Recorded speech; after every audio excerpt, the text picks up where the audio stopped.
Happening now, the Appleton Fire Department is honoring both its history and the firefighters who helped shape it with a new community space and a tribute to those lives lost in the line of duty. Victoria Frazier joining us now live from Lundgaard Park with a look at today's dedication ceremony. Victoria.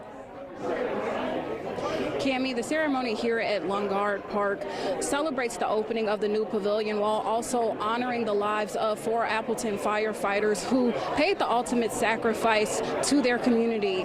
That includes firefighter Mitchell Lundgaard, who served the department for 14 years. He was shot and killed in the line of duty on May 15th in 2019 after responding to a medical call.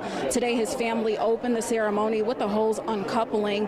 Lundgaard was a husband and father to 3 sons. Today, community members, family, and firefighters shared their memories of those lost and celebrating their lives. Now, I spoke to Fire Chief Jeremy Hansen not too long ago, and he tells me that this ceremony is doing just that. Just a few moments ago, they unveiled those 4 plaques in honor of those fallen firefighters. And coming up at 5, we'll hear from Chief Hansen as well as members of the Lundgaard family and taking a close look at those plaques. For now, reporting live in Appleton, Victoria Frazier, Action 2 News.